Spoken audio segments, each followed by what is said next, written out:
there is no need to fear. You can't run very far. Curiosity's curse has brought you to our home of bizarre. Consider us your friends, or simply your humble guides, as we unlock those doors in which they attempt to disguise. Welcome to a world of ghosts and grays and end of days. Welcome to a house of magic and fairies, all occurring suspiciously close to the fictitious town of Derry. Welcome to the Paranormal Sideshow with your host, John and Stacey Edwards of ParanormalSideshow.com. Hello and welcome to the Paranormal Sideshow. I'm your host, John Edwards, and joined as always by my lovely wife, Stacey. Hello. And we are recovering from being sick. Yes. Well, I am. Well, you are, and the girls are. Yes. I felt terrible. I didn't feel terrible. I felt terrible for you guys. Yes. It was really terrible. It was nasty sinus infections and right. It's awful. And we spared the world by waiting a couple of days to do our show. Thankfully. Because of the sniffies. Yes, I would have just sniffled through the whole thing. It would have been very disturbing. It would have been snuffleupagus. It would have been the whole time. So the girls all got a cold. I didn't get anything. I was paid back in kind from having one of the worst weeks I've ever had in my entire life at work. It was. I think I'd rather have the sinus infection. I'll tell you, it was a week worth of ups, downs, unforeseen betrayals, and all the lunacy that is the professional world of the corporate machine. So much drama. Yeah, a lot of drama. But we'll save that for your mama. And we will talk about the fact that over the past, I'm going to drop this bomb on you. Ready for the bomb? Sure. I'm hearing that song I don't even like. Drop the bomb on, like a disco song. I hate when that happens. I hate when it's a freaking disco song. But anyway, this is something I didn't tell you because I sit calmly. If you might have noticed, I was very calm about all of the technical problems that you've... Yeah, I mean, I've been getting ready for the show for like 4 hours. For 4 hours. I mean, and we were like, let's just run down and do a show real quick. And then... Yeah, absolutely. Because we prep for days. We prep for days. We prep for days for everything we do, for the vlog, for the podcast, for all that stuff. It may not seem like it, but we do. We prep for days and then we throw all that out the window and just do whatever. Yeah, and we just say to hell with it. It's recording. Let's tell a story.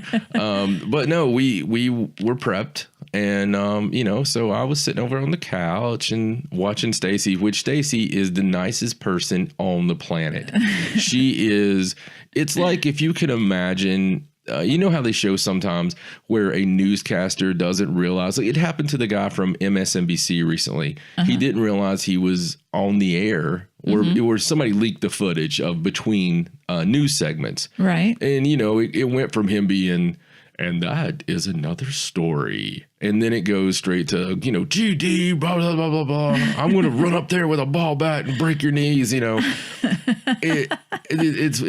that kind of thing, right? Imagine Mr. Rogers just destroying the neighborhood. Right. So it's kind of funny for me when I'm sitting back and I'm seeing nice, mild-mannered Stacey, she is mild-mannered all the time. Just the sweetest, she finds the reason to find the good in anybody, anything. And even this freaking crazy possum in my backyard, she's like, "Oh, hello, Mr. Possum." It's like, so anyway, I'm sitting over on the couch and, messing around with whatever and watching her be frustrated. And it's her polite frustration where she shifts in her chair quite a bit. And she mumbles under her breath, somewhat obscenities. I will call them the somewhat obscenities. It's a lot of crap damities and all this stuff and fiddlesticks and whatever else she comes out with from her Looney Tunes repertoire. But with all that, it was like the computer program that she uses to mix the show, the audition. It was messed up. She had to re-download the entire thing. There was problems with a lot of of the other things that she does to use for the show, her stories. I had trouble printing my news. I had to go up and fix the printer. She had to fix the printer. It was crazy. So there's been a lot of these crazy things. And then she was hearing buzzings when we were doing sound checks. And as much as we watch for like signs and omens, you'd think I'd just be like, we probably shouldn't do the show. Yeah. But we're doing it anyway. Absolutely. So. But I woke up, I had a long day at work and I took a nap earlier. So I woke up from the nap with a huge scratch on my leg. Earlier today, one of the funnest parts, funnest is a word. Yes, it is. We established that once already. Yes. One of the funnest things ever happened. And it was cute, but yet for most people, they would be out in the street right now with all their bedclothes, whatever they could have grabbed on the way out the door. Right. Maybe all the children, maybe not, just depends. Out in the middle of the street, terrified, but not us. With us, it was just simply the fact of, I believe I had just woke up from a nap, or I was going to take a nap. You were getting ready to lay down. I was getting ready to take a nap right after work. Long day, 5 a.m. start, all day long. I was going to take a nap before we got our festivities of the night underway. And Ariana and Stacey were in the bedroom. Yes, we were getting all of Ariana's stuff because we were still actually doing some schoolwork. So. Yeah. So Ariana, since she was a little baby, has these little stuffed animals, and we've given them names, and we've given them personalities, and albeit they have their own personalities now by this point, and we just as a family have games with these stuffed animals. And we've talked about Bee, and anybody who follows us on Instagram or anywhere, Facebook, you've seen Bee for years. Bee's part of the family. Yes. People who know us or somewhat know us know about Bee. Yes. Bee makes the Christmas cards. And, so Bee is part of our family. Yes. And he's her little stuffed bear. And there's Purple Monkey, which is a purple monkey. It's pretty self-explanatory. And there's Salem that we bought in Salem, which is an overweight cat. And a severely overweight cat. That's pretty much the family of stuffed animals with other players that come and go. Right. And so we have a lot of fun with that. It's just cute, but it gets weird. Because when Ariana was very small, before she should have been having thoughts that Bee would have. Right. Bee would be telling what all I can say is maybe 40-year-old, not dirty jokes, 40-year-old humor. Like dad jokes. Dad jokes. Yes. And things that she shouldn't know, but she would use her Bee voice. Yes, I'm doing air quotes. Bee has his own voice. Bee has his own voice. She would be doing her Bee voice, and we all have a Bee voice in the house, except Stacey, she has a terrible Bee voice. Even Bee makes fun of my Bee voice. Yeah. He asks why I'm using him. He'll be like, don't talk for me, Mama, because you have a terrible voice. Yeah, terrible voice. But anyway, so it's been a fun thing, and we've often questioned if there was influence with Bee's, behaviors, because they've had us rolling on the floor many a night. Okay. So the purple monkey conundrum, as it will forever be called. Right. So today I'm laying on the bed, and we have a pretty good sized master bedroom upstairs, as established, very old house. Okay. Back in the days when they made bedrooms to be big. Right. And, I was laying in the bed, and there's a couch in the bedroom beside the bed. Right. So full-size couch. And so Stacey was looking for Purple Monkey to take Purple Monkey downstairs with them, with the girls, just because they're set up normally in the room when they're doing stuff. And Purple Monkey was nowhere to be found. Now, this is how this started. They would not have even thought of this, but they were leaving the room to leave me alone. And I made the Purple Monkey voice. I don't know what possessed me to do it, but I made the voice as a joke or whatever, like a come find me. Yeah, like we were leaving him behind and he wanted to come with us. Right. So keep up with us here. So anyway, Ariana can't resist that. And that's a way for me to have Daddy Ariana time. And, so she can't resist that. It's you're in for it when you start that. Yes. So she turns around with B, and they start trying to find Purple Monkey, and they can't find him. No, he's normally in the same spot all the time. So I tell them, honestly, I didn't hide him or anything. I don't know where he's at. So they start looking for him, and there's a blanket on the couch, and Stacey picks up the blanket big time. Yeah, well, I shook it out because I thought maybe she had him on the couch and he got wrapped up in the blanket. So I shook the blanket out. He wasn't in there. I looked on the couch. It wasn't there. I got on the couch and looked behind the couch to make sure he didn't fall behind the couch. So I looked everywhere over there. So we didn't find him. So I thought, well, I'm going to get a flashlight and look under the bed because I thought maybe he got kicked under the bed. So Ari and I had a flashlight and we were looking under the bed and we were way on the other side of the room. Yeah. And at this time, my view is not of them because they're under the bed in front of me. To my right is the hallway, the upstairs hallway, and the couch, the length and breadth of the couch in that side of the room, closet area, and all that. And in front of the couch, I see a white, damn near solid object. And I'm not talking about an orb. I'm talking about a thing, person, being, something, probably 3 feet tall. And it quickly runs over to the right side of the couch and runs quickly back as if it's sliding into home and going under the bed. Right. And I tell Stacey, I seen something over on the couch. I just point it out. I say, hey, I just seen something on the couch. Right. And you were actually on the bed. Like you didn't get up or anything. No, I was right there. No, I did not move. Yes. I did not move. Everybody was in complete sight of each other. Yes. This entire time. Exactly. Let us state this for the record.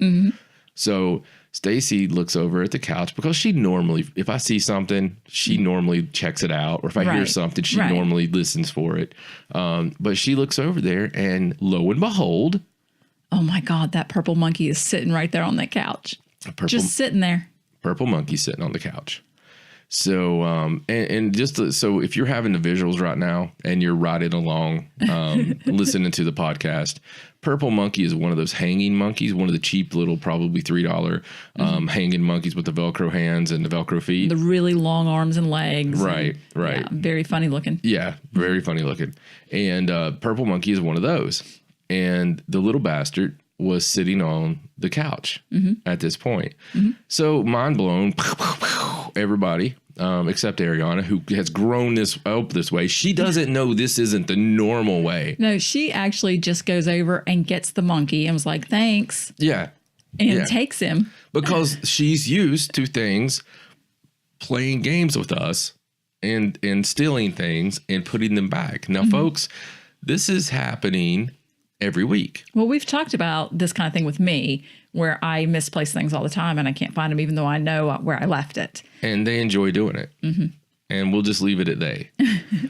But they enjoy doing it. Today was one of those instances that I actually seen whatever was doing it. Yes, that's a little different. We don't usually see that. No, it's not something for common conversation during a work lunch. No. But we'll talk about it with our friends here. Right. And I just thought it was something pretty cool. Very cool story. It just makes me wish we had some kind of, like we had thought to pick up the camera and one of these days we're going to learn. This vlog of ours is going to have to turn into 24-hour security cameras in our house. I mean, something. Just where we can, when we talk about this stuff, we can snip to, well, this is what happened when, the beast tore that shower curtain open. I wish I'd had a camera on because I know 100% that monkey was not there. Yeah. I know it wasn't. Yeah. And then it was just there. But this kind of stuff happens all the time. I know. It happens all the time.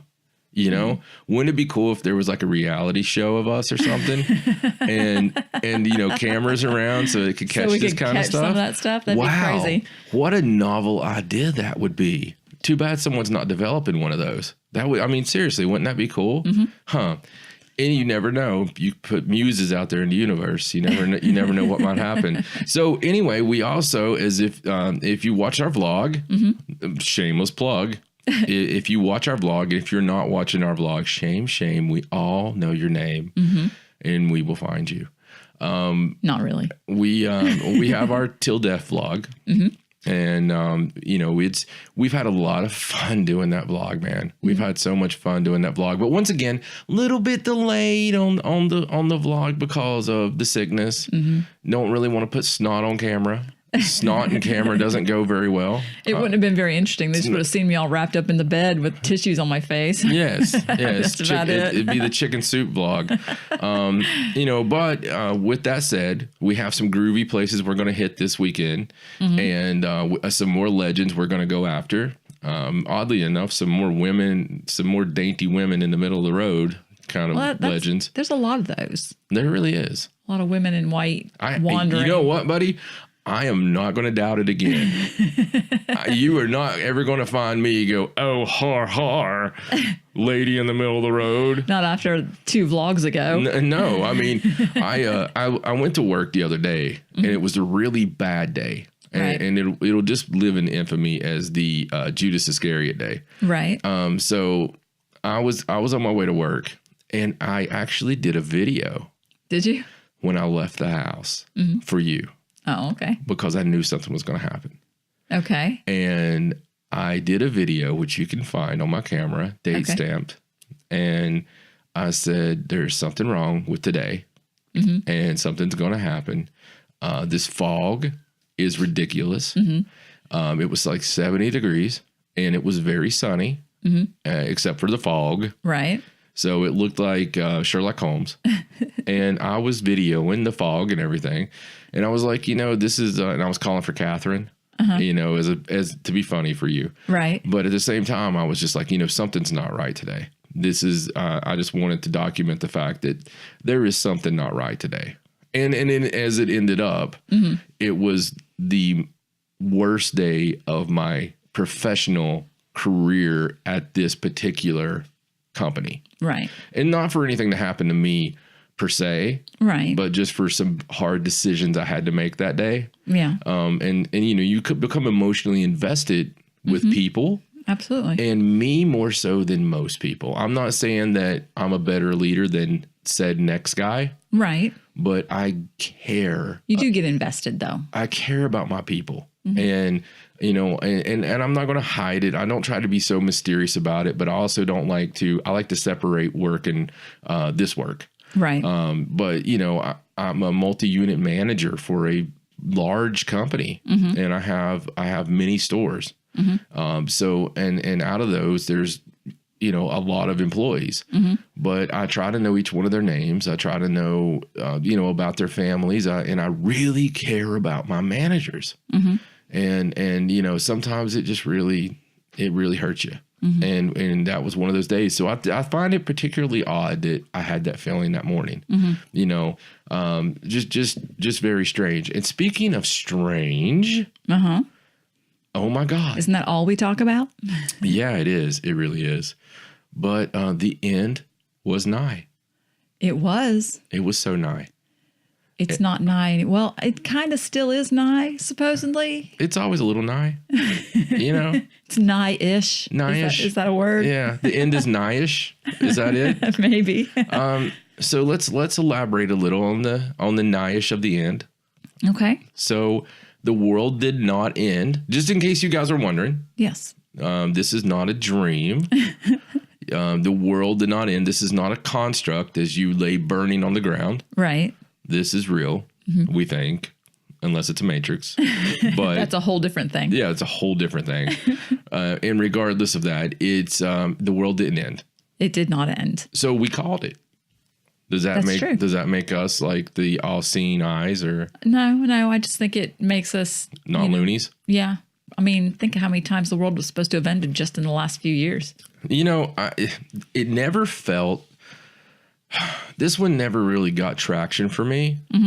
The whole, for some reason, Christian numerologist in and among itself just doesn't like scream validity to me. Well, I think that he actually has just changed it now. He has a website. Okay. This David Mead guy, the Christian numerologist. And I hate to give him power by saying his name. It's like, no, I know. Which by the way, there's no such thing as a Christian numerologist. Like he just calls himself that. Like even other Christians are kind of like, that's not a real thing. Yeah. You know, like he just happens to do numerology. They're trying to recall their classes in Bible school. He happens to be a Christian, so he's made up this title. But he claims that, I guess now, I've seen a couple different stories that the world wasn't supposed to end in September. It was just supposed to be the signs of the start of the end times. Right. And that this is going to happen in October. And I even saw one website that claims that his website, which I didn't go to, I didn't want to give him the hits. Right. Says that the date for the beginning of this tribulation or whatever is October 15th. Wow. Isn't that interesting? Jesus, now I believe it. Now it holds some validity. I totally believe it now. For those of you that don't know, that is my birthday. That is Stacey's birthday. She October 15th. She is the star of many of my songs from my rock and roll days. I am a Libra, the Libriest Libra ever. Yeah, she really is. She's the hallmark of the Libra. Just as I am the poster boy for Cancer. And he means like the astrological sign Cancer, not the disease. Probably both. But, you know, yeah, the astrological sign Cancer, if you look up the traits of a Cancer, you pretty much are looking at my autobiography. Right. The same thing with Libras, and no, they are not supposed to go together. But let me tell you folks something, okay? Let me tell you something. I believe in astrology. I have seen too many things that have proven to me, and I'm one of the good people to believe in astrology because I'm one of the ones that poo-pooed astrology from the get-go. So after many years with Miss Astrological over here, the fairy face, after all these years with her, I believe in astrology now because it's correct. It is correct. 9 out of 10 times, it is correct about the person. The thing about astrology is some of the things are somewhat vague. You know what I mean? But I mean, yeah, but then there's stuff hit. like this guy's loud and this girl's sweet. Right, right. And it's really the case in a lot of ways. It really is. But speaking of that, you know, being October 15th, wow. You know, never a day like a day in October. That's one of my songs. That's not the name of it. It's one of the lines. Yeah. My favorite month, my favorite time of year, just in general. The leaves blowing across the road, the feeling, the crisp, air of 60 degrees and the wind blowing just right. Everything feeling like the set of a horror movie for just those 30 days, 31 days. It's so wonderful. And then that whole feeling around the Day of the Dead, just the Halloween, just the whole feeling. And, this year we'll be in Salem, Massachusetts during the week that the world's going to end, obviously. During Stacey's birthday, we're going to go down to Salem. We're going to stay at the Hawthorne probably and, really take in the horror of it all in the haunted room and all that good stuff. Just the fun stuff of life. Right. So that's a magical day to me. So for him to say October 15th, it's a split between pisses me off and I totally get it. Right. So anyway. Well, and that was just the one story that I saw. Like I said, I didn't go to his actual website, but I did see something that said he quoted that that the beginning of October, the world's not going to be the same as we remember it. And just trying to, I guess he's just trying to backtrack and make it all fit now. The world's not the same as I remember it last week. Yeah. Well, it's funny because if you go to his site, he actually sells books and things. And it's almost like he's trying to get you to, they're like prepper books and doomsday books and things that you would probably want to read in the event of an apocalypse, I guess. I don't know. So I'll tell you a couple things just real quick. Quick facts. Strange story I seen. It actually came from last year. And I won't go deep into it because I haven't studied it enough yet. But I was looking at this thing about Facebook and the trending area. Right. And there was like undoubtedly some whistleblowers or something that said that they, if something's not trending that they want to trend, that they put it on the trending list. Oh, I totally believe that.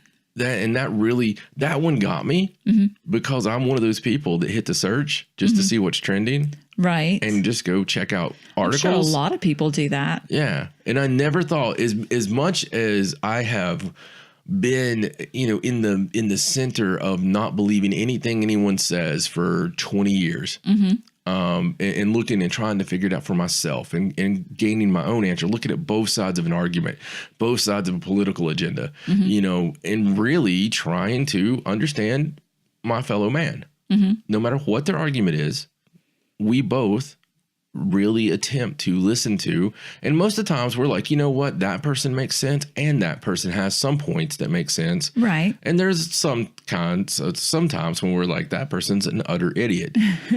We'll leave all those on the table. But, the fact is this, I don't know, that bothers me. And I don't know how true it is, so I have to look into it more. But but that was just, it's one of those random facts that I'm famous for. It's believable, though. Yeah, isn't that crazy, though? It is. That it could be. So you got to think, what's I feel like Twitter's the same way. Yeah, probably. Like the things that are supposedly trending are not necessarily trending. They might be sometimes, but of course a lot of times they say sponsored on them if they boosted them in some way. Right. But so if anybody from Facebook or Twitter is listening, which I know you are, if you really want us to push some kind of crazy hidden agenda, just contact us and let us know.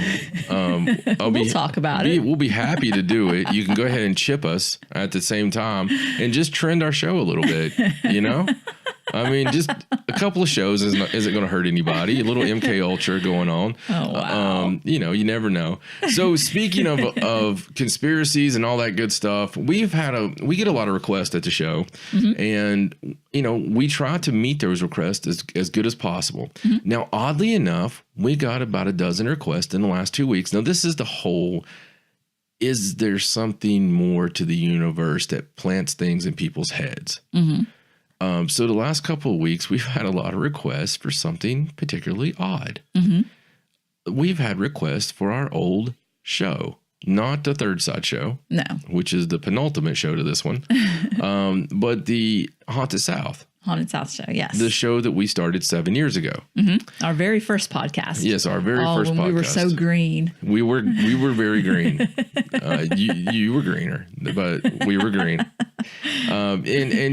So we had a lot of fun on that show. Now I will say, to protect myself and to protect Stacey, that a lot of those shows were live. They were. So we did it live for a number of years. For a while, yeah. And I believe the last year was the only year we did it as recorded. Well, even then, we personally didn't have control over the show because we went to a studio and did the show for the studio.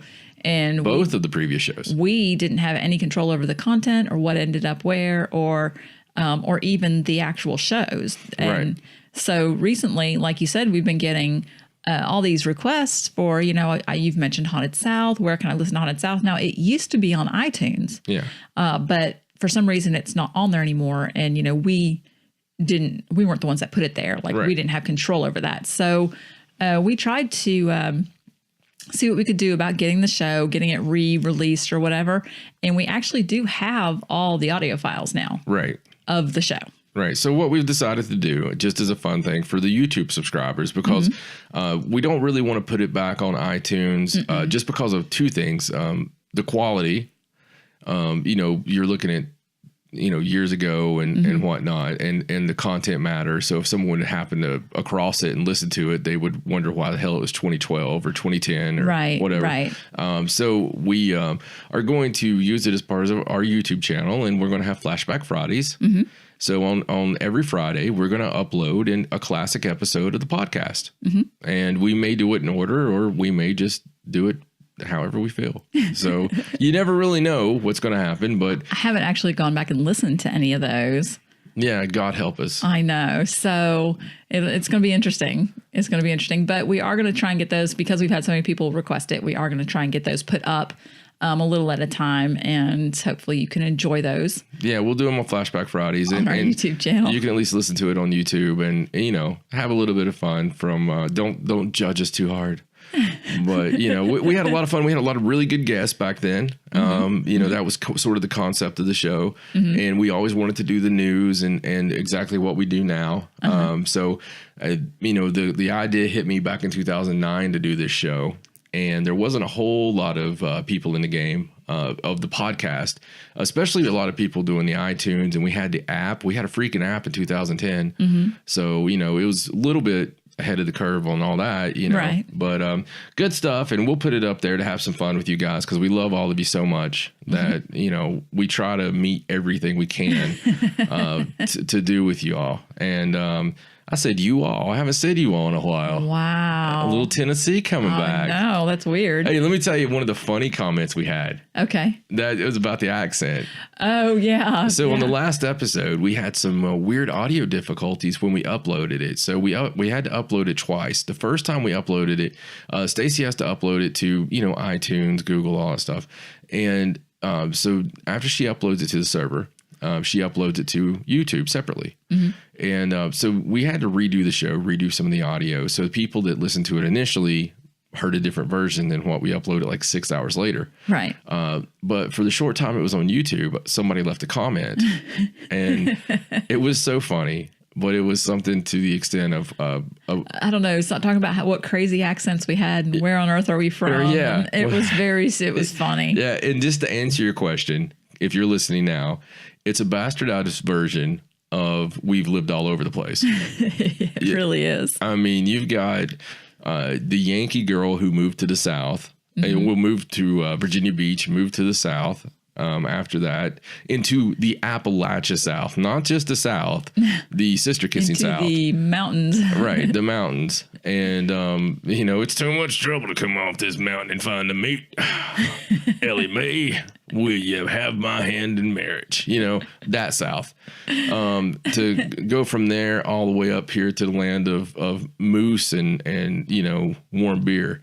So it's a big bastardized version of all these languages and all, not languages. Yeah, it's kind of languages, honestly. It's kind of two different worlds. You guys would not believe the amount of words in Maine that are just Mainer words. I mean, really, it is ridiculous how many words in Maine that there are, and the things they call certain things that I'm still trying to get used to. You know, even everything from the freaking hot dog buns down to the words are. The hot dog buns are weird. They're weird. So, you know, it's a bastardized version. I do apologize for that. But you know, hey, it's what makes us us. And if you want to hear more of that, you can always hear it at ParanormalSideshow.com. That's your address to find everything Mana. Facebook.com/ParanormalSideshow. A whole lot of moose. On the Twitter, it's at Sideshow97. There is quite a few fishermen. And on Instagram, John and Stacey Dam. It's John and Stacey Edwards. On YouTube, that's youtube.com/Paranormal Sideshow. And that's where you can find the greatest, most anticipated, highly arousing vlog of the paranormal world. That's right, ladies and gentlemen. That's where you can find the Till Death vlog starring the two coolest rock and rollers in the history of the paranormal. And that's us, believe it or not. You just have to tune in and you'll see what you've been missing all these times. Yep. We have faces that were made for radio, and you're going to absolutely see them. So I hope you absolutely enjoy it. I hope you love it. I hope you laugh at it and have a good time. We intend on it to be funny. It don't always end up that way. Or we laugh a lot. I don't know if that makes a difference. we have a lot of unintentionally funny things that make their way, and things that we intended to be funny, we end up getting the shit scared out of us. Exactly. So, you know, it happens. We love making it, and we're going to continue making that vlog. So please hit that subscribe button on YouTube, and please share it with your friends. We're trying to grow this thing and, you know, get it out there to everybody. Same thing if you listen on iTunes, iHeartRadio, Google Play, Stitcher, however you listen, that's where we're watching you from. And just be sure to subscribe and spread the joy, spread the love, folks. Spread it now. Spread it wide, because we love you. And I think it's just about time for some paranormal news.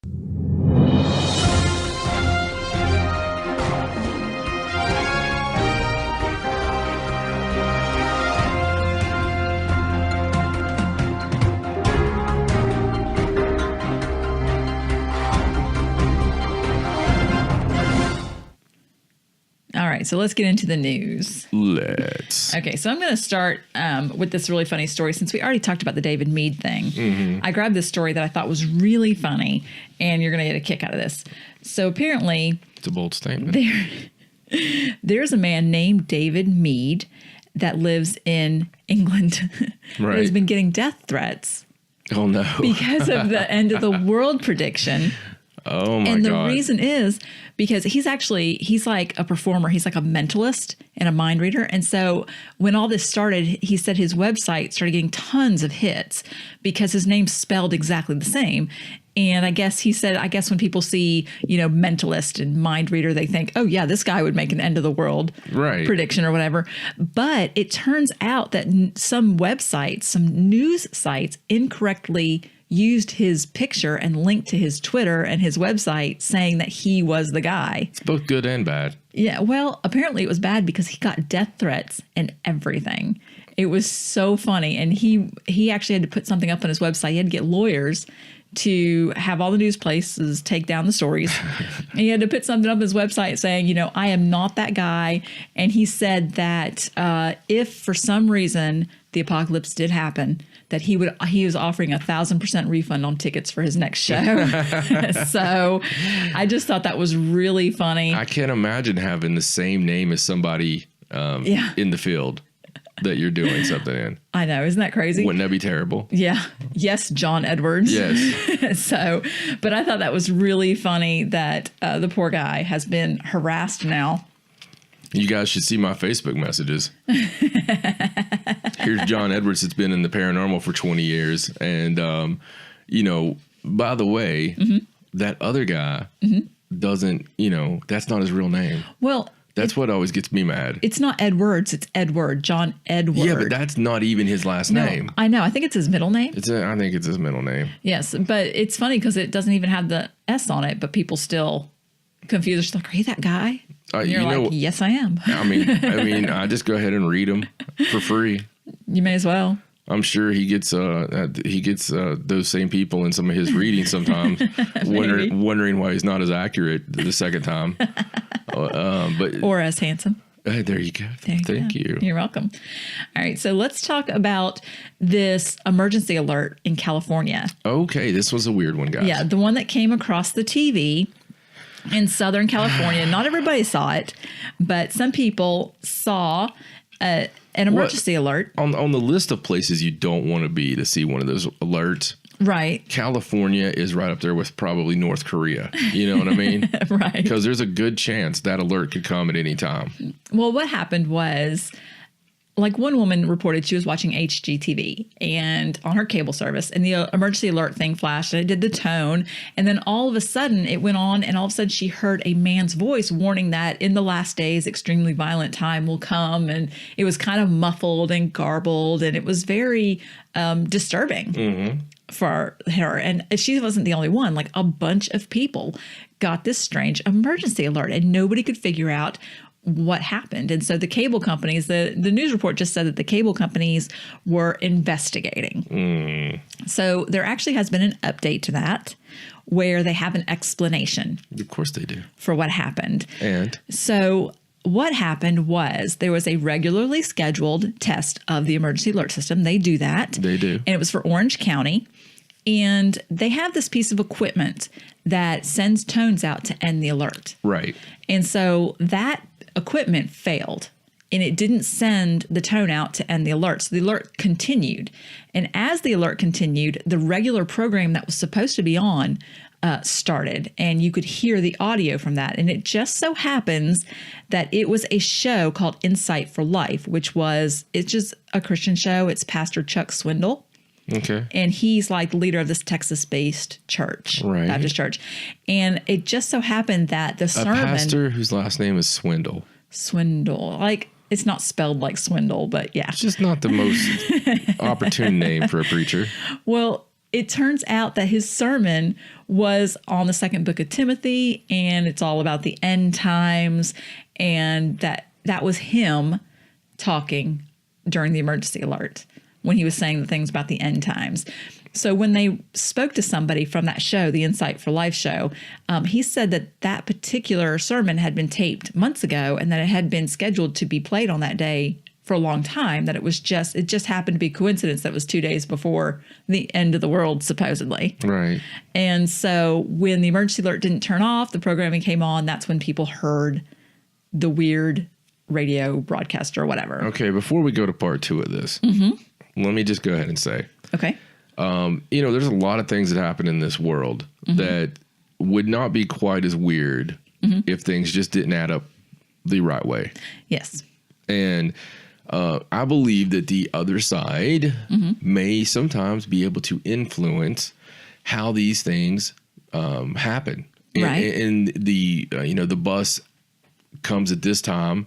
This person goes across the street at this time. The lady's pushing the baby over here on the other side of the street at the same time. It's Final Destination type crap. Right, exactly. It all just lines up. It all just lines up. This, no matter how you want to shake it up and stir it, right, seems messed up to me. It does. I mean, the fact that this radio station that broadcasts this tone, their equipment suddenly failed. They never heard of that ever happening, ever. Right. And it just did it. It just so happened that they were broadcasting this radio this sermon about the end times, and it just so happened that when it happened was that particular line about. Yeah, but even if you throw out the whole fake David Meade thing, okay, right, it's not like we're in happy times right now. No, okay? Absolutely not. Any moment, the nuclear codes could be pushed, and we could be seeing millions of people die. Right. Okay, it could happen any freaking time. Absolutely. Because we are on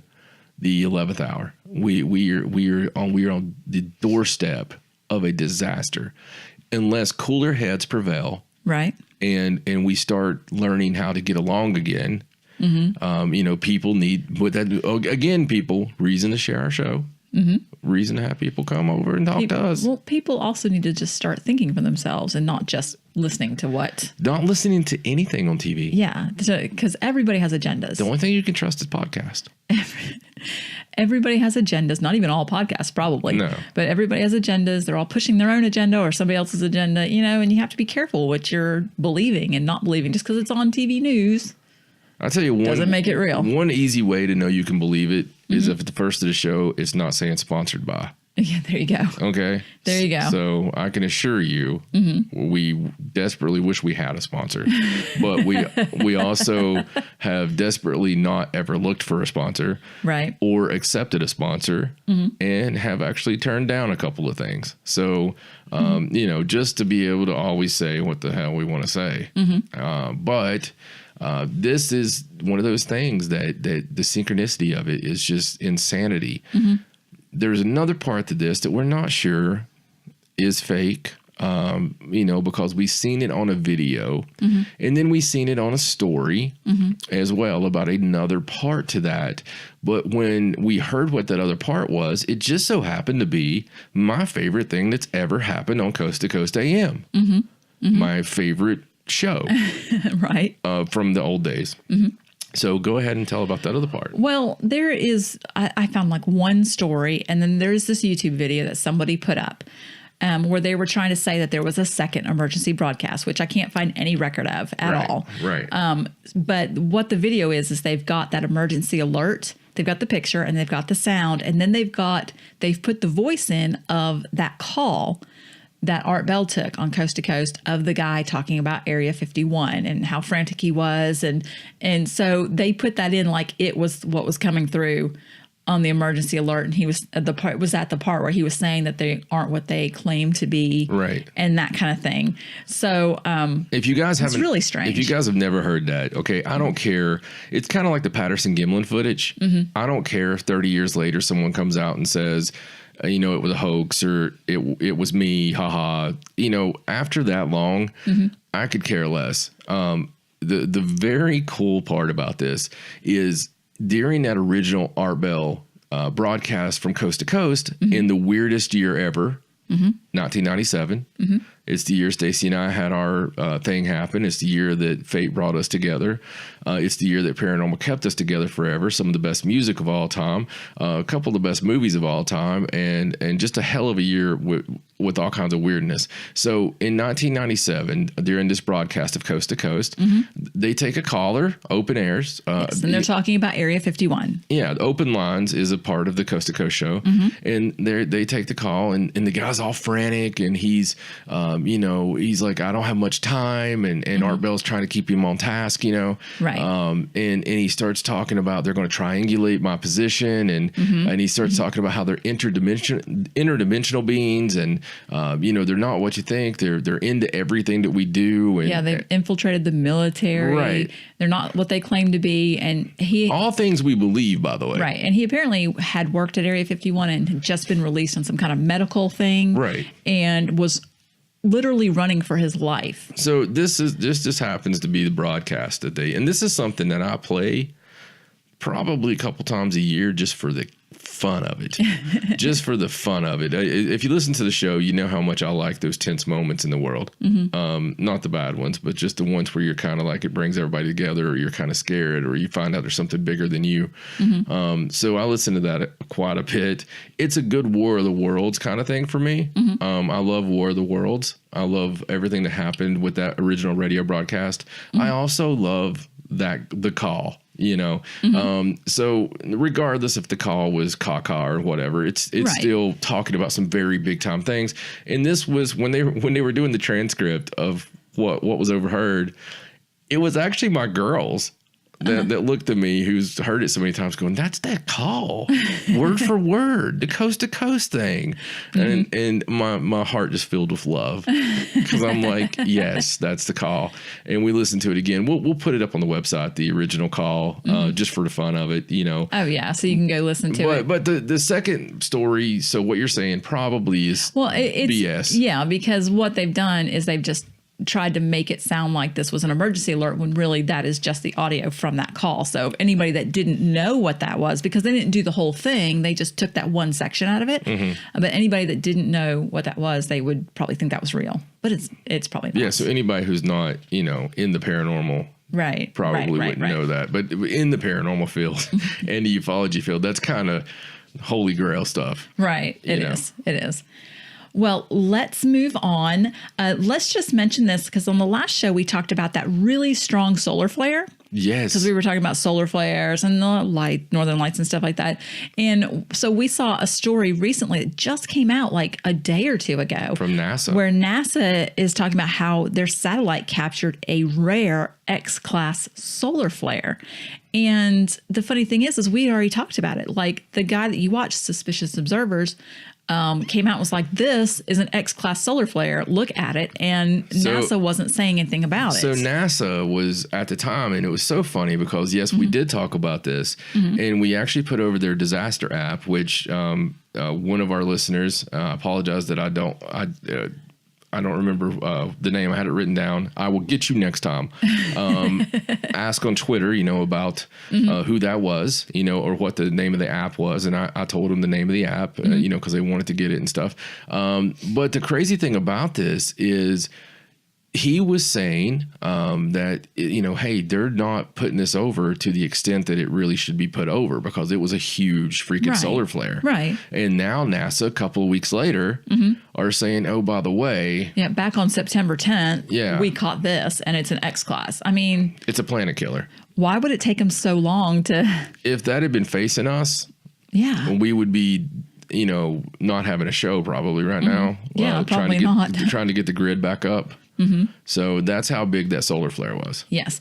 I just find it odd that they're just now, it's almost like everybody found out about it and they're like, oh crap, we got to act like we knew about this, or so much good stuff came out about it that they didn't have a choice. Yes. Something like that. One of the two. Okay, so let's move on. So this is sort of another sort of update about, remember when we talked a couple shows ago about the lost continent of Zealandia? I remember. Yes, and it was like the continent that's underwater.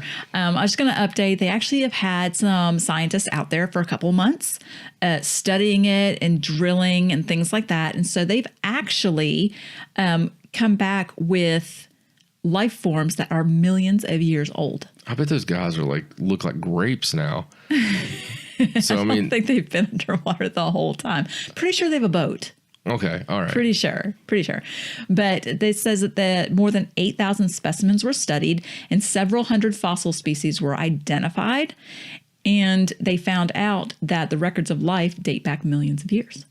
And they also believe that the whole area was not as far underwater as it is now, because some of the life that they found is actually from organisms that would live in warmer water or be very shallow water, that kind of thing. So is it all new organisms? I don't think so, because they were able to identify what they were. I'm sure, I don't think it's anything terribly new. They're still studying it, but they're still there's still a debate on whether or not they should consider that an actual continent or not. I don't think you should. I think if it's underwater. Too bad for it. Yeah, too bad, so sad. You should have withstood this test of time. I don't know. Shouldn't have sunk. Yeah. It's your own fault. Loser. But it's interesting. I'm just curious if we're going to find something that, something new that they've never discovered. If they do, we're not going to know. That's true. I mean, That's true. Hello, Egypt. It's every cool thing that somebody finds out there, they're like pseudoscience, and you're not going to ever hear about it. I mean, it's like the Sphinx. Good Lord, that thing has a lid on top. I mean, that's some weird stuff. There's a door in its butt and a passage down the side, and the Egyptian government's just like, don't look. Don't look over here. That's Zahari cat. Just the Professor Zahari. He's the one. He's the one that hides all the, and of course he went. They kicked him out. And then they brought him back in. They kicked him out for all the bad things he was doing to the field, and for whatever legal reasons they had. Right. Now, for years, we know that this guy has been lying and cheating and keeping things hidden, and you have these pioneers like Dr. Robert Schoch, who has been out there doing magnificent work. And if you ever read any of the books, it's just amazing things that really get suppressed. And it just gets me so mad. It's almost like they just don't want you to know about it because they don't want a lot of people out there. It's like they don't want you to know about it because they're suppressing something. Yeah, something they don't want you to know. There is something being suppressed that is huge. I don't know what it is. You don't know what it is. But it's just like the stuff with the Library of Alexandria, like we talked about. There's probably a lot of records that they're still out there that we just don't have, or they found stuff down there they don't want you to see. Vatican Library. Yeah. I mean, Egypt, though, is just a treasure trove of our lost history. And it's going to stay lost. And the crazy thing was when they found that warm spots on the Great Pyramid. Right. And they're like, well, we're going to have to look into that. They bring this cat back in to lead that team. Okay. He is the epitome. Like, he's Egypt's version of the cop on South Park. Okay. So you could pretty much get any interview he's ever done where they're asking him about stuff about the Sphinx or anything like that. And just put that sound bite right there with nothing to see here. Move along. Move along. Nothing to see. It's really crazy. But I hope that in my lifetime that we get some. I would almost like to have disclosure of our real past more so than alien disclosure, and that's a big statement for me. But it's kind of a tricky statement because I believe they're probably connected. I'm sure it's why we don't know about it. It's got to be something like that, man. It's got to be something crazy. How crazy does it have to be? With the history we do know, I know they all wanted to fit in this nice, neat book. Yeah, but even that's not working anymore. No, it doesn't. I mean, and thank you, information age. Yeah, exactly. Exactly. It's the only reason it doesn't work because now when we find things, there's a 2-day period before they can black it out that we do hear it. And the only problem, the drawback to the information that we get on the information superhighway is people's attention spans. Right. It used to be if there was a big story or a big discovery, it would hit the papers in the United States 3 months after it happened. Right. It would become the darlings of the stories and the gossip for months. You know, big long newspaper articles. Well, look at Egypt, the explorers that were the pioneers of exploring Egypt. You know, that was people decorated their houses like that. It really became a big deal. And that was, you know, you had all these great English explorers of the past that went into the deep, dark, you know, jungles of Africa to find lost cities. And you had, it was such a wonderful time because everything was so magical and mysterious and dark. And, you know, but we really, even then there was suppression of the truth. You know, you look at stories back a turn of the 20th century from the 19th century, you look at stuff with the giants and whatnot that, you know, there was people suppressing things. Look at the Grand Canyon with what they supposedly found in the Grand Canyon. And it made no sense. It didn't go into the timeline. There was Egyptian artifacts that they found there that made no sense, you know? And I think the one thing at this point most people realize is Kaka is like Columbus, and you know, what time that, you know, when did we actually get Europeans to the continent here, you know? And I don't know. It's just there's just so much out there. I would just like to know. I would like to know, why do they hide all this stuff? I mean, the sheer amount of indicators that there is suppressed truth severely outweighs what we're told by these governments. And if you just base things like on how honest people are with you, okay? So let's just say the government of the world is a person, one person. Okay. And you just base whether or not you're going to believe what they're telling you on that relationship you have with that person. We all have that person in our life. We've known somebody along the way. And to me, our information that comes to us from the people who are supposed to teach us and build our cities and govern our world is basically John Lovett's character on Saturday Night Live of the liar. You know, of yeah, that's the ticket. Yeah, we've been here 2,000 years. Yeah, that's the ticket. That's what it is. Absolutely. There's nothing to see there. They built the I could build a Great Pyramid right now. I got a Stonehenge in my backyard. See? That's what it is. I mean, it's just frustrating. It is. I agree. Well, since you were talking about the Great Pyramid, I'm just going to go ahead and jump to this story. Okay. And this is the story that's going around about how the mystery of the Great Pyramid may have been solved. Oh, this year's edition. Yes. The Great Pyramid solved 2017. So there's new evidence that proves that the ancient Egyptians actually brought all those tons of limestone in boats. Yes. And supposedly this archaeologist named Mark, I think his name's Leonard. Okay. And he has uncovered evidence, supposedly, of this waterway underneath the plateau that the pyramid sits on. Okay. So it's underground, like tunnel type waterway.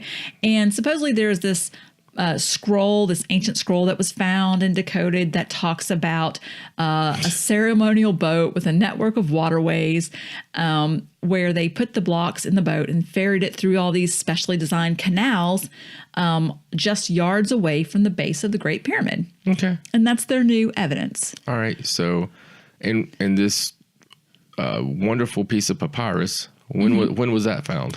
I am not exactly sure because this story, even though I got it from Fox News, was actually taken by Fox News from The Sun. Joy. Yeah. And so I'm not sure exactly how accurate this information is, but they didn't give all the information because it just so happens that there's all the new discoveries were being broadcast in a documentary.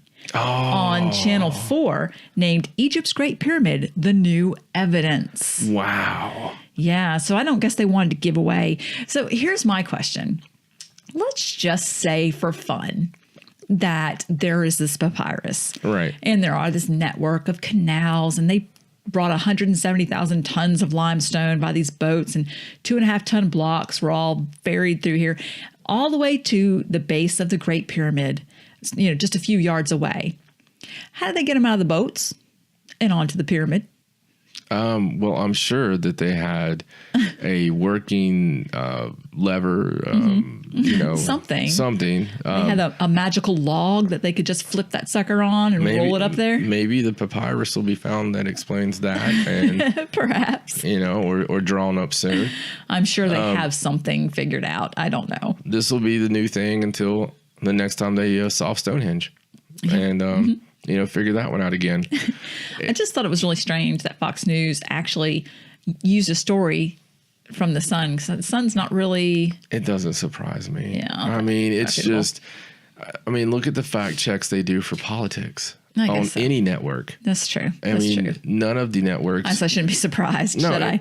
You could go right now and you could call a news network and you could say you had incredible information about insert name here. Right.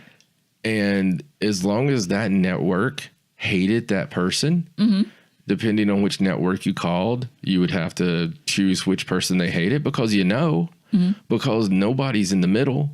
Nobody is real news. Nobody is real journalism. Well, funny enough, Fox News was one of the ones that David Meade guy said reported him as being the conspiracy guy, and they wouldn't even apologize. Look, dude, they didn't even say they were sorry for doing it. I'm not jumping on the fake news thing because once again, we are Switzerland. Right. And I'm just saying that any network, it is a sad day for journalism when you know who they're rooting for. It's the extent of watching a NFL game. And imagine you're watching the game of the week and it's the Pittsburgh Steelers versus the Seattle Seahawks. And, Troy Aikman or somebody's on there just going, "Go Steelers" the whole time. And you know what I mean? And Yes. just talking about the dirty Seahawks and how they're a bunch of thugs. It's kind of like watching UFC and that the announcers are actually pulling for one of the fighters and not the other because everything they say is geared towards that fighter. Unless you watch the same game on another sports channel, right? And they're pulling for the other fighter. Okay, that's what we're at now. There was a time when that was not the way it was. You reported facts only, and opinions could be drawn by the concerned viewer or the interested party based on the facts that were given, and sometimes the facts pointed to the truth. Okay. Yes. And you had to get that conclusion because there was no other conclusion to be had because we used those facts to gather that and form that opinion. That's not the way it is now. They start with the opinion and hope for the facts. Right. And to me, that's something that has changed, and it's a dynamic that people love, and nobody wants to hear an opposing view anymore. So they cater to the way that, we're like, again, hello information age. We went from talking to each other on the phone. We went from writing letters to texting and to be able to block, to be able to not hear the opinion that you don't like. And we also got the personal part of it went away because if you sit in a room with somebody and you have a conversation, I have to do it all the time with business. You sit in a conversation, you sit in a room with somebody, you don't necessarily agree with that person, right? Right. But there is a level of professionalism that you keep when you're looking in the eyes of someone, and you do listen more to their opinion. And a lot of times you have to come to a deal because there is a human interaction that is lost with the world when you are basing it on not having to see them, being able to write what you want to write and then run away and not even open it again. I just feel like that maybe that's a little bit part of what's wrong is our society has went down this rabbit hole of not having to deal with consequences of what they say quite the way they used to. So anyway, soapbox gone. All right. Well, let's move on. Let's talk about this story. This one was kind of interesting. This is about a little island in the English Channel off the coast of Normandy. It's called Guernsey. Oh, that sounds so sweet. I'm pretty sure that's how you announce it. And you even said it was a little island. So it's a sweet thing. It actually is a little island, though. And while they were excavating the ruins of a monastery that was there, it was like a monastery retreat. And they even call it a tiny island. Oh, okay. Okay. Tiny island. Oh, Yes. sweet little island. They came across what looked like the grave of one of the religious inhabitants, like this little grave, and it was very neatly done. Little grave. Yes. So when they unearthed it, they didn't find the body of a monk. They actually found the remains of a porpoise. Yeah. See, I didn't think you'd have anything to say for that. What do you think the porpoise of that was? Very funny. They don't know because they believe, for all intents and purposes, that it is a 14th century grave. They think it's very peculiar. They have no idea why they would bury the remains of a porpoise. I mean, it's an island. They could have caught it. They feel like maybe they ate it or they used the blubber or something. But if that was the case, why would they bury the bones? Why would they bury the carcass? So there's a few things going through my head. Right. Please, God. Please let this be an island of talking porpoises that had their own civilization and big mustaches. And please, my second thought is that they didn't have a whole lot to do back then. Right. Okay. So they killed this porpoise. Right. And it ended up being the absolute best meal that they ever had. It was such a good meal. Right. It was so deliciously prepared that they were like, you know what, honey? Let me tell you. They're monks. I don't think they're calling each other honey. Well, there was a woman there. Oh, okay. Or a man. Okay. I'm not being sexist. Right. Okay. Whoever prepared the meal, they could have called each other honey. Then maybe. I don't know. I call guys honey all the time. So anyway, they were like, brother honey, you know what? That was the absolute breast meal that I've ever had. That was the absolute top of the papyrus. That was the best that I've ever had. I want you to go dig a hole. Go, guys, go dig a hole now. I want you to go dig a grave, make it look like a king's grave. You understand what I'm saying? You too, Ted. I see you over there. No.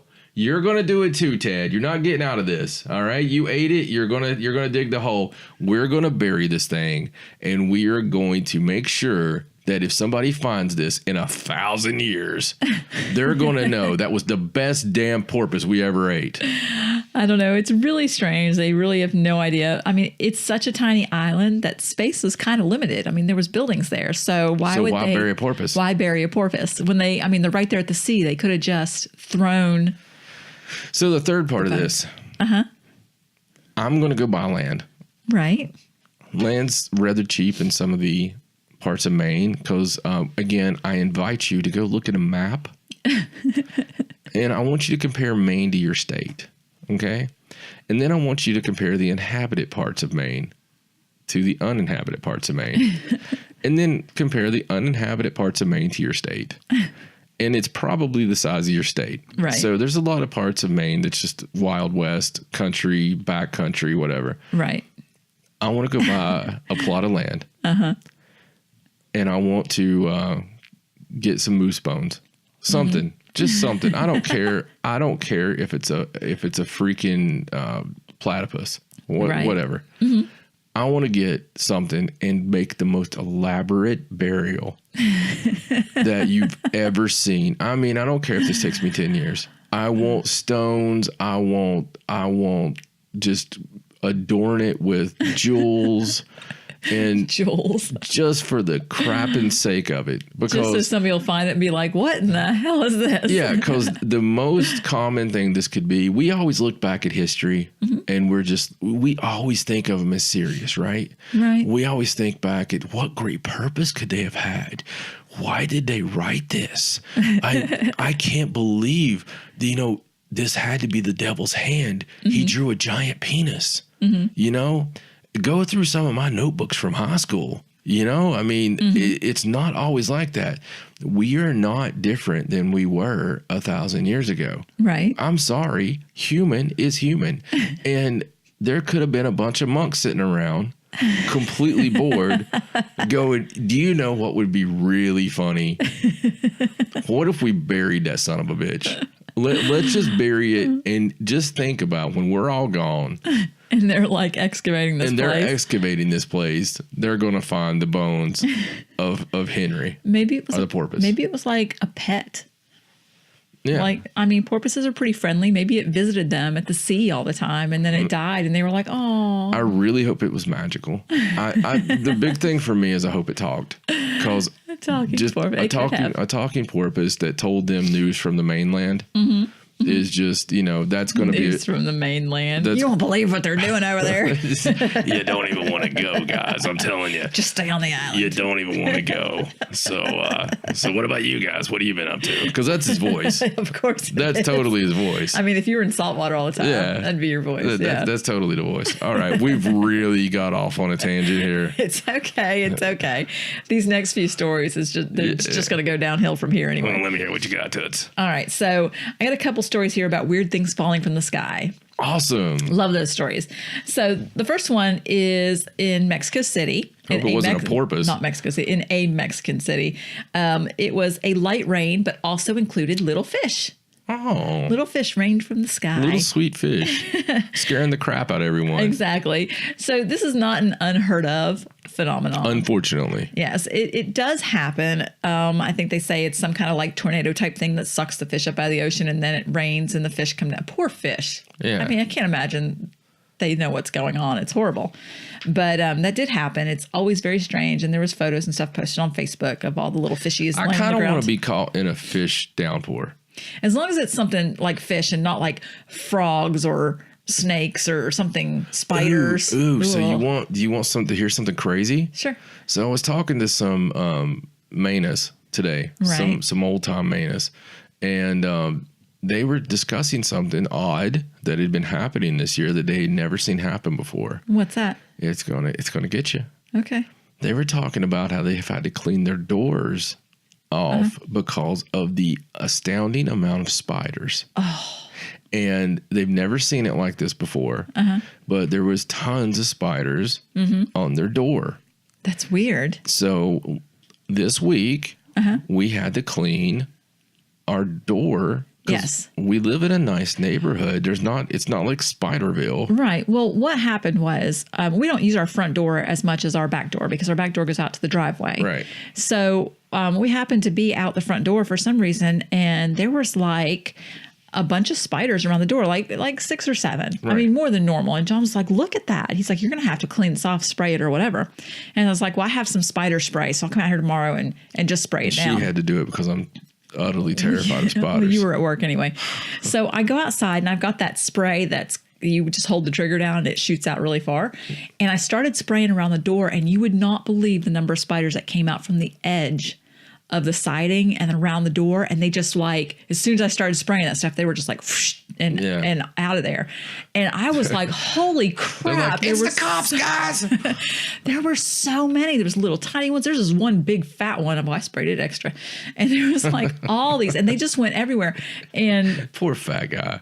I mean, I think it was like a pregnant one. Yeah. Yeah. So I was like, no. So we're still going to have to get like high pressure wash and get the spider webs and stuff off. But I think I got all the spiders gone. But I couldn't believe how many there were hiding. I mean, I was upset that there was 5 or 6. Yeah. If I had known, I probably wouldn't even have gone through the door if I had known what was really out there. Yeah. It was crazy. Yeah, and that's what I was hearing today from people that don't even live near us. Yeah. So I don't know what's causing it, but you know what if there's a silver lining to all of it, do you know what the silver lining is? What's that? We discussed it today too. There's no poisonous spiders in Maine. No, that's true. And honestly, if we wait to clean off the front door, I mean, it's a great Halloween decoration. There's some spider webs out there. Hey, kids. They're very authentic. Here's a Butterfinger and 3 spiders. No, that's not a real dead spider, I swear. Anyway, I thought you would enjoy that. Yes, that is pretty crazy. Okay, so on the same note of weird things falling out of the sky, in Scotland, I think this was in Scotland, a huge block of ice fell from the sky into a family's backyard. That's terrible. I can tell because you're laughing. It's the Helliwell family. Oh. It's almost like Halliwell, but with an E. It's Halliwell. It's like the hardcore And Hollywells. so it just so happened that they weren't in the backyard, thank goodness, because this piece of ice was 4'7" by 3'11". It was huge. Did it come out of a plane? Well, that's the only thing that they can think of, that maybe it dropped from a plane, but it's not. It was such a big piece of ice that they couldn't figure out. Like sometimes you can get pieces of ice that, get on the outside of the plane. They couldn't figure out why on earth a chunk that size would come off a plane. That's nuts. But there's not really any other explanation. And they had said if anybody had been in the backyard at that time, it left a crater. Wow. It was huge. There's pictures of it on there. And it actually shook the ground. It was crazy. God, can you imagine explaining that death? So can you imagine calling the cops and being like, it just fell out of the sky. I freaking swear I loved her. I did not do it. With my luck, the ice would melt before the cops got there. Yeah. And there'd be no evidence at all. So what you're telling me, ma'am, is that a giant 4-foot piece of ice fell from the sky, killed your husband, and that's why it's all wet now. Yes. Yeah. That's freaking nuts, man. It is. It's crazy. It's almost as nuts as the fact that the Detroit Red Wings are currently, you can find this story if you guys look it up. So I guess they tore down where they were. It's Detroit. It might have fell down. Maybe. They tore down their old place, and so they had all the ice from their rink or whatever. So oh no. They're selling this memorabilia of the ice rink, and it's melted ice is what they're selling. You've got to be kidding me. And marketing it as melted ice. From the actual melted ice, which in other words, but it doesn't say this, would be water. Right. That may or may not have come from the actual ring. I'm sure it's the rink water if they say it is. Yeah. So, it's not for drinking. It's just for... They'd be like, oh, we accidentally sold too many. Yeah. Oops. Yeah. It's just, holy cow, dude. I laugh so hard on that because, it's marketed as, melted ice. Like it gave me this great thinking, like I'm going to make a bottled water now. That's just, glacier melted ice. You could probably charge a fortune for that. Well, I had somebody today try to offer me hydrated water. What? They've got a hydration machine that puts more hydration into the water than... I don't understand that at all. I didn't go down that hole. Yeah. I just politely, and once again, it's one of the people that I really like. Right. And they were just like, here's some hydrated water. I tried processing it for a moment. Right. But because I thought water was hydration. Anyway. Well, it has something in there that hydrates you more, and I'm sure people listening right now are like, "Dude, you don't know about that." Yeah, and they're going to send us links on it and stuff. Yeah, they're going to send us information, and I'll go buy one because you'll have to try it. If it could hydrate you more, I'm the driest person in the world. This is true. I would love to have it. This is true.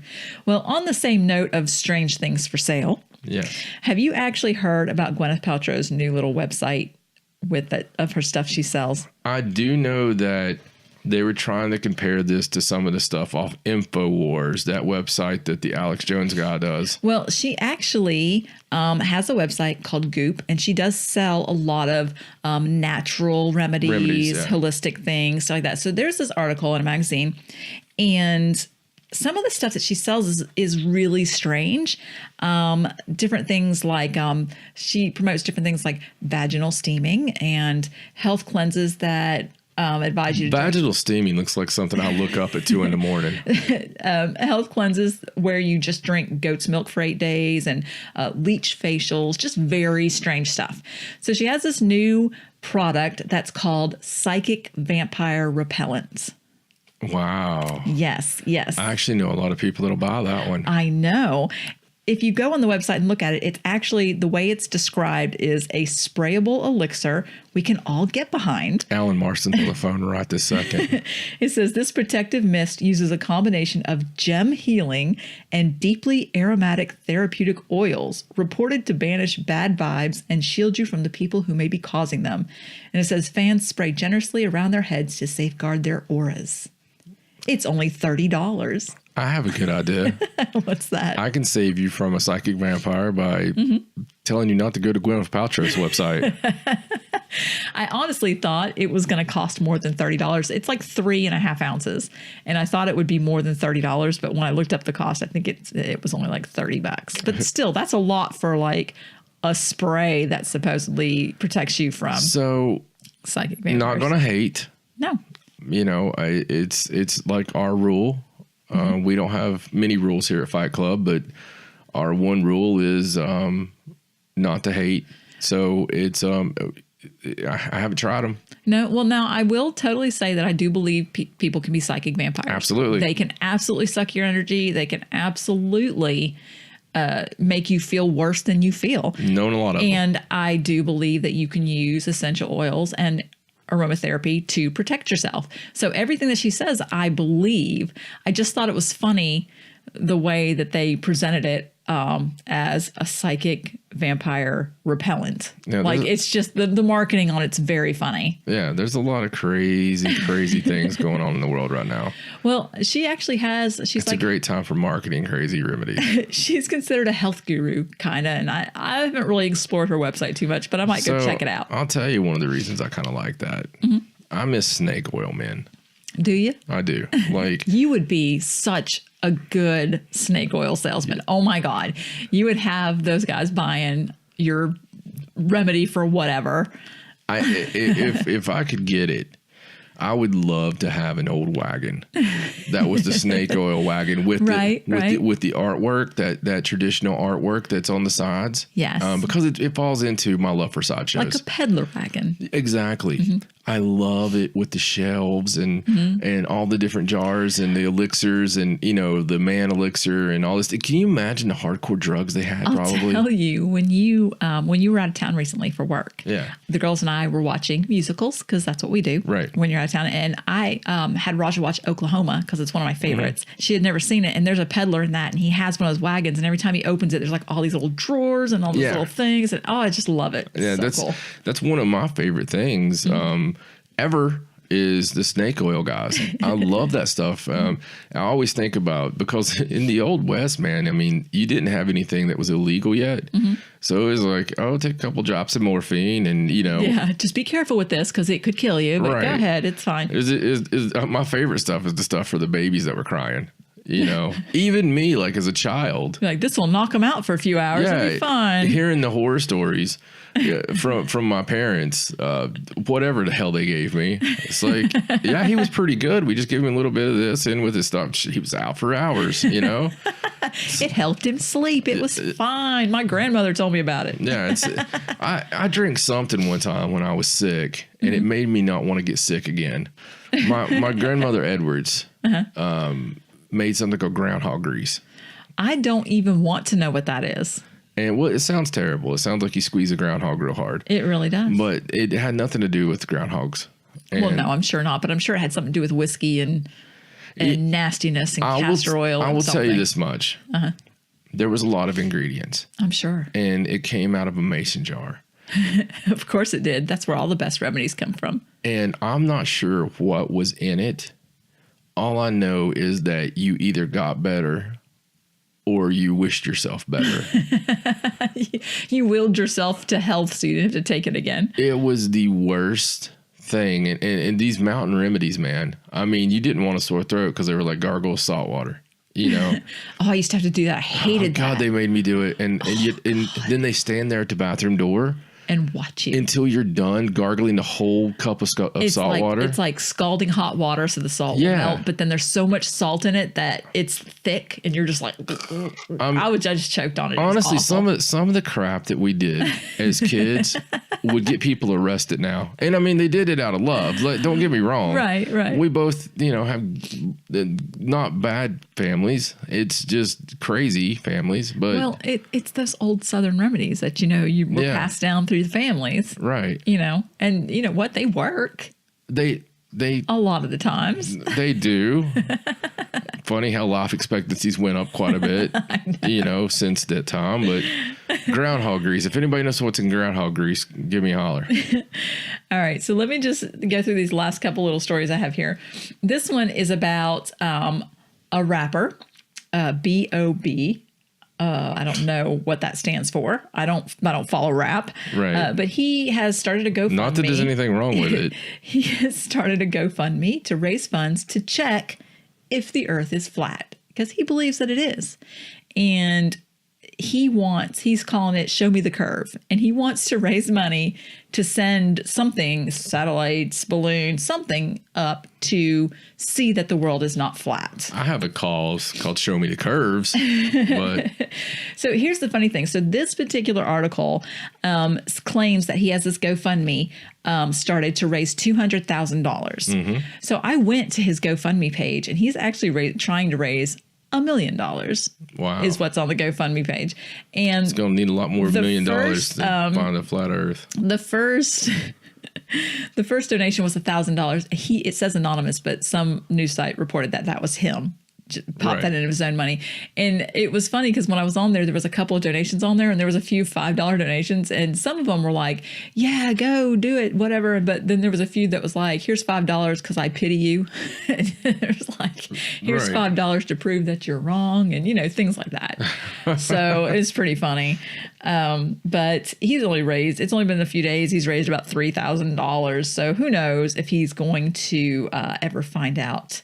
Oh, yeah. That's nuts, man. I think there's actually been more of those billboards, too. I think there was one in New Zealand or what has caused crazy. this whole flat earth thing? I don't know. I mean, it really isn't going away. No. I mean, you hear about it all the time. You think it's going to go away, and then they turn around and come right back. I guess it's because it's flat.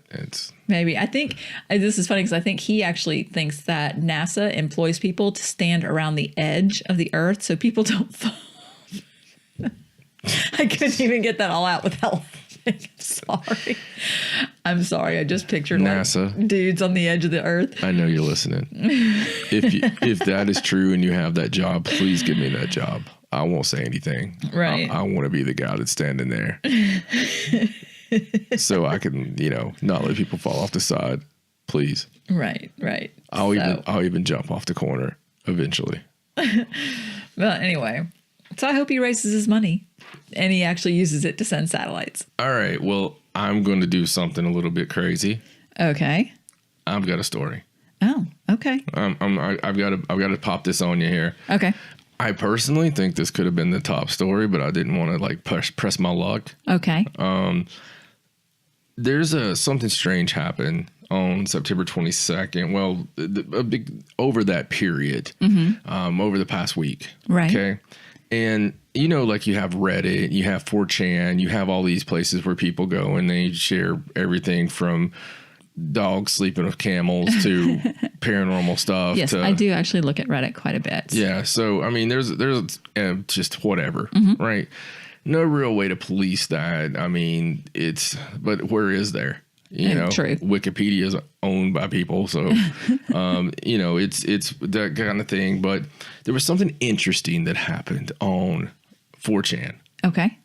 There was, and who's to say where you would communicate, but there was supposedly an alien who was stuck near our Earth. Okay. And he was low on fuel because the fuel was scarce. And I'm going to actually read his first post, but this is very interesting. So stick with me on this. Okay. And there was people responding to this alien and talking to him. He started a thread, he or she, I should say. Okay. And he actually, well, I'll get to it. It's really interesting. Okay. So stick with me, folks. Okay. And we'll put a link up to all this on paranormalsideshow.com so you can go and look at the archived conversation. Okay. So it starts out on September 22nd, which was a Friday, and at 9:23.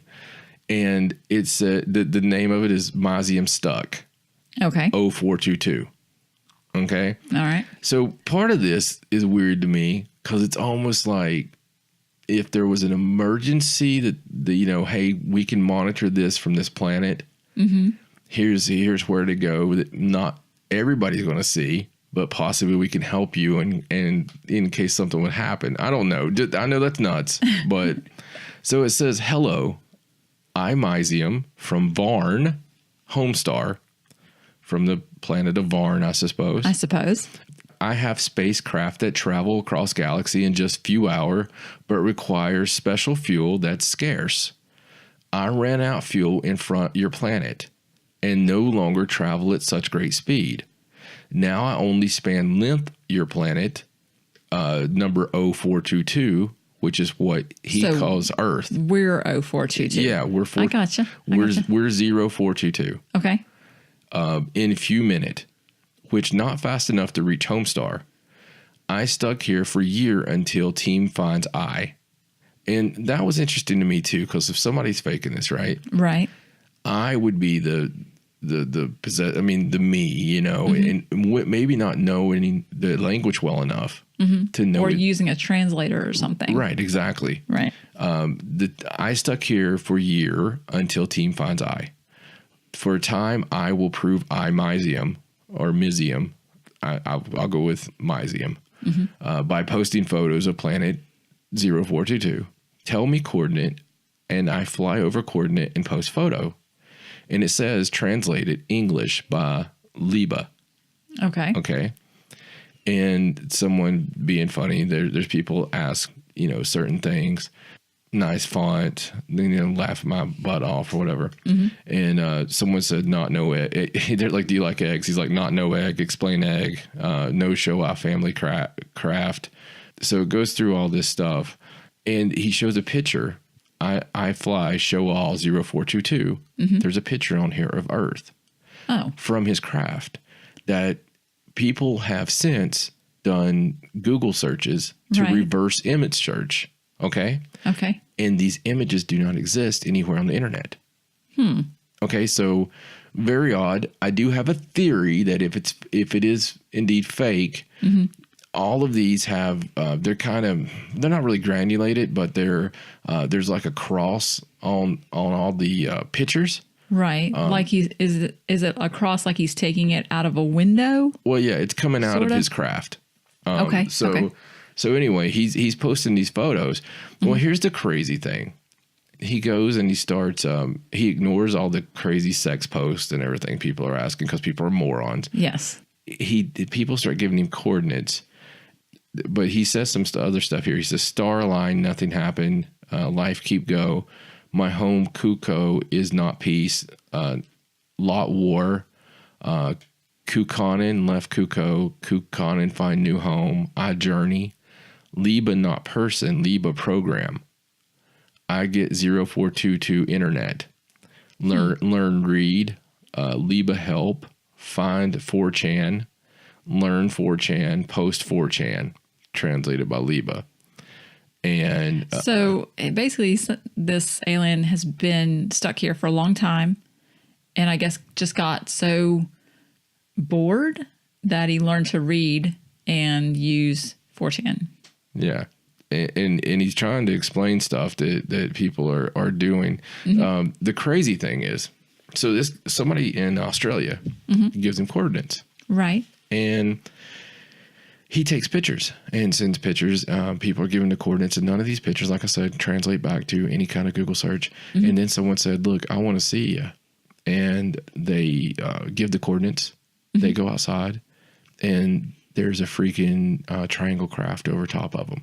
Wow. They get pictures? Yes. Oh, wow. So that's crazy. So they take pictures, and they come back, and they post back on here, oh, my God, it's real.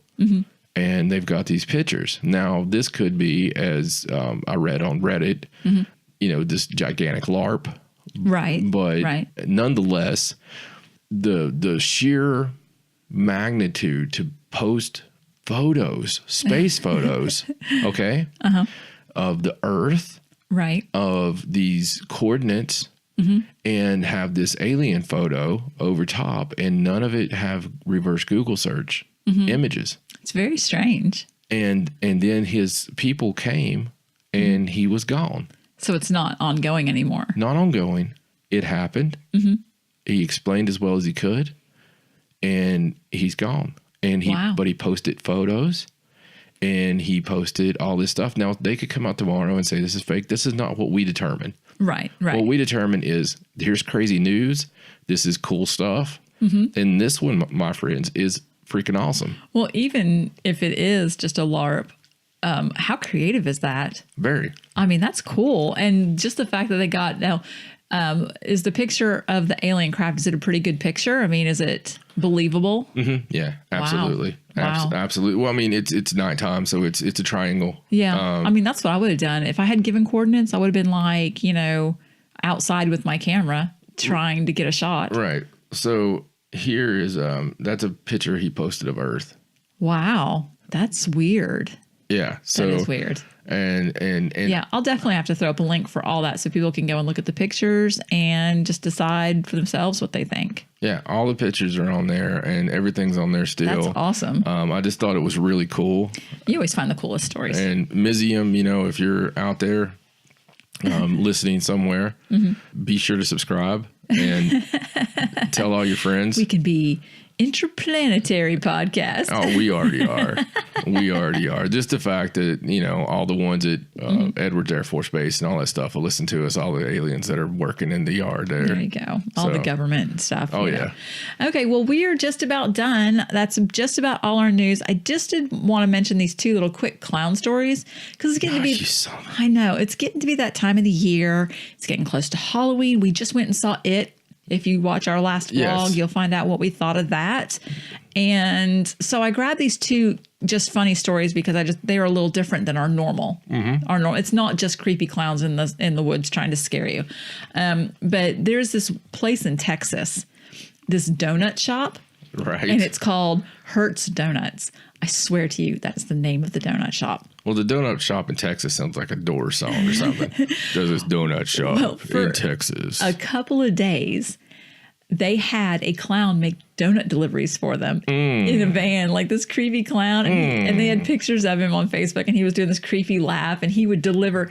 And they advertised it like, do you have a friend that deserves something bad to happen or did wrong to you? And here's our Gacy special. Yeah, send them some donuts delivered by our creepy clown. They only did it for like a couple of days, but it was really funny. Jesus. It was really fun. The pictures are creepy too. Not funny to me. And then this other... I will hunt you down if you ever send me a clown to my door. I would never do that. So this other story is from Boston. Okay. And apparently there's a candidate running for the Boston City Council. Right. His name is Pat Payaso. Apparently, this last name is actually Spanish for clown. It is not his birth name. He actually had his name changed. His name was Kevin McRae. And in February, he had his name changed to Pat Payaso. I figured his name was Muck something or and something. He dresses as a clown, right. But he's running for the Boston City Council. So, wow. So anytime they do an interview with him or they have any kind of thing, he doesn't talk. He just gestures and uses props. And he's dressed as a clown. Oh, God. You can't make this stuff up. This is great. And he has this whole YouTube thing where it's this whole video with just clown music and words. And he's like, it says things like, we'll improve schools. And he's like pointing at schools and stuff. Oh, God. It's the funniest. But it's the creepiest looking clown makeup I've ever seen. This guy's going to be president. And he's just kind of standing around. And the guy is actually... he has run for office before, not as a clown. He's had some pretty strange He had that run as Batman campaigns or whatever. But this one just cracking me up. Like, I kind of hope he wins just because. Yeah, just because why not, right? Exactly. At this point in time, why not? Exactly. So, okay, so that was all of our news. All right. Well, thank you very much. All right. Well, that was a clowny episode. The, the end is nigh-ish. And yes, it is going to be the end of Planet 0422. I'm telling you, the end of 0422 is coming up. I would have took it as a complete joke had it been 0420. But it sort of missed the boat there. I'm telling you, man, it's things like that that's going to come out as being true. I know. We're going to weird things. We're going to get invaded someday, and they're going to be like, we were trying to communicate with you, and you kept asking us about penises and eggs. I mean, that in a nutshell. In a nutshell. We sent Myzium to see if there was intelligent life here. There wasn't. So he just came home. There are people on that thread literally just asking him about penises, sex, and chickens. Oh, Lord. And they're sending him pictures of chickens. That is what our world. It's terrible. That is what our world is, and that's my fear. Like when they're like, do you think they're ready? I don't know if they're ready. I'll tell you what, because Mizium's actually probably, into government right now. And he's like, look, I really want to tell everybody about us and let's give them the knowledge. Let's let them know about the Sphinx, let's let them know and all this stuff. Right. And they're like, all right, Mizium. All right, fine. We're going to give you a chance. Go out there and ask. And it's penises and chickens. Okay. We're not ready. We are not ready. We are like 2 steps away from a club. And you know what I mean? It's, right. It's just we're going to club our mate, take him to the cave. That's where we're at. So we're like, look, fire. Yeah. Wow. I mean, come on, penises and eggs. Anyway, with that said, if you want to find out more, go to paranormalsideshow.com. That's your address to find out everything penis and eggs. Facebook.com/paranormalsideshow. Lots of eggs, not as many penises. On the Twitter, it's at Sideshow97. You're liable to see a penis there. On Instagram, a hot Mizium Dam. It's John and Stacey Edwards. And on YouTube.com/Paranormal Sideshow. That's where you'll see the most spectacular, splendor display of human development ever in the history of a paranormal vlog. Go there, subscribe, tell your friends. If you don't like it, you know what to do. Tell an enemy. And let's spread this. Let's get it going. Let's spread it like peanut butter. Let's get it all over the place. I want it on your fingers. I want it all messy. I want to get this vlog out there. Enjoy it. Love it. And if you listen to us on iTunes, iHeartRadio, Stitcher, Google Play, wherever you listen is where we're spying on you from. Please hit that subscribe button. And for the love of all that is holy, don't end the world this week, because we will be back next week with some more love and some more crazy stories and a new vlog to boot with Before You Know It. For my lovely, hot, super sexy wife, Stacey, my name is John. So long from the Sideshow. Good night.